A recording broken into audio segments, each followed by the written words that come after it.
Hi, today's session we will be discussing about the dynamic tunneling. This is an extension of my previous SSH tunneling configuration video. So in this session we will be doing some activities to what exactly the dynamic tunnels mean and how this can be configured. So basically dynamic tunnel use a server called SOCKS. So it's basically called socket secure, and using this particular method you can transfer the originated traffic to a destination server by using a middle server system without knowing the destination host that the traffic is originated from a different system.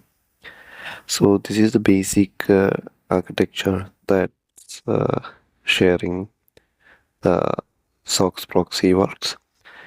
So the traffic originated from the local system from 1080 port. It will be travel through the SSH tunnel, and the SOCKS proxy will redirect that traffic to the original destination. The original destination server will be seeing the traffic or the request originally from the SSH connected system. The client system will be totally unknown to the destination host. But even it's hiding the IP, the host header will be still passing through the SOCKS server. So considering this command, this is the base command that's using to establish the dynamic tunneling. So you can see the SSH is the client tool, and -d is the parameter actually we use to establish the dynamic tunnel. 1080 is the port, -n is another parameter that's disabled to execute SSH commands over this particular tunnel. So let's jump into the real demo scenario. For this purpose, we will be creating two virtual machines in the GCP environment. So I'll be using a small machine, and the OS I'll be using Alma that have a very low footprint and nothing configuring in the networking session. By default, VPC settings are we are using for this purpose. We will be creating one more machine. The current one is, as I mentioned, this is in the US region. So next one we will be using in different one. So for the same, European region, we will be deploying this second machine. While the second machine coming online, let's take a quick look what need to be done on the server machine. So you have to enable these two options in the SSHD configuration on both machines. I'll be creating one local user as well. Instead of a public key authentication, I'll be using the username password method. So I'm switching to the root user for the first machine, and let's update the forwarding TCP forwarding option, and we'll be disabling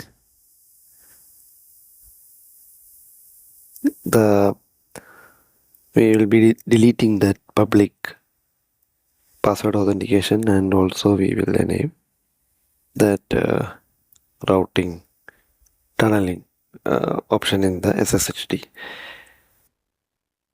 Just restarting and creating a username and the password. I'll be using a simple password for the demo purpose.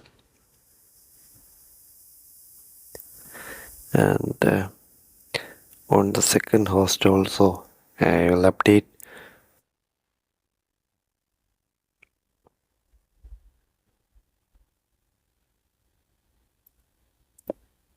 the forwarding option and the tunneling option,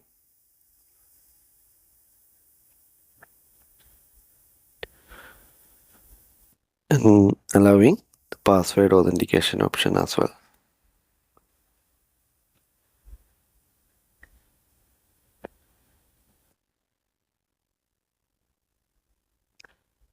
Yeah, that's all set. And let's restart the service. Systemctl restart SSHD.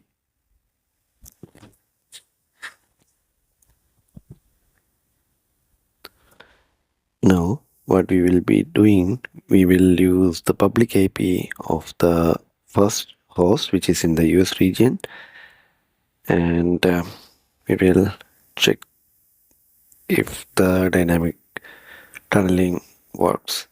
So we will be using one more component in this particular scenario.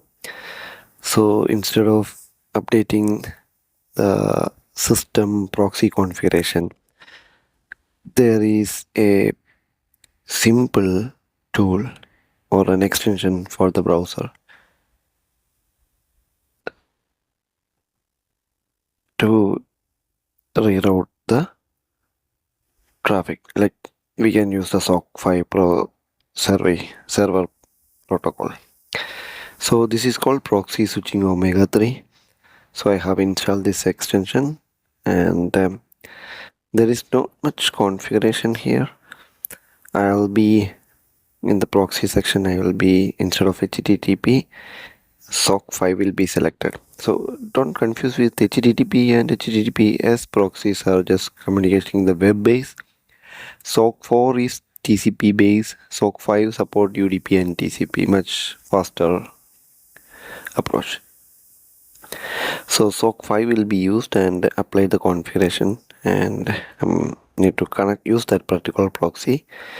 By refreshing, you can see I'm connected from the US region. So for a demo purpose, I am using a switching bash script, actually bash script. I have added this command in the description in the git link, so you can use that for switching. So what this will do, it will switch between the both server in a 10-second interval, so you can jump through different hosts. So this script is very simple, and using all the information, yeah, this will be routing the traffic through these two machines for now. So if you have multiple, it will loop through that particular one. So instead of SSH, I am using Putty's P-Link client tool, and I'm running it as a batch mode, so it won't ask for any user input to switch between hosts. So as it's all set, just save it and start that program. So you can see the first server is connected, and just wait for 10 seconds. It will, yeah, you can see it switched to the second IP there. So let's see if it really works or not in the browser session. So you can see it's in United States, just F5. Yeah, now the connection goes to Germany. So in 10 seconds, it will again switch to United States, and then again 10 seconds, switch to Germany. So that's the basic idea of using a dynamic tunneling. So more than this kind of activity, there is gaming, streaming kind of activity can be achieved through this one. So this omega 30 omega 3 configuration is very useful. You can play around, and in this will be very helpful. Instead of using the entire system proxy configuration, you can just you see if you're using a browser based application or similar thing. Make sure you selected SOCKS5 in the protocols. Yeah, that's today's video. Thank you for watching. If you have any questions or comments, please feel free to ask.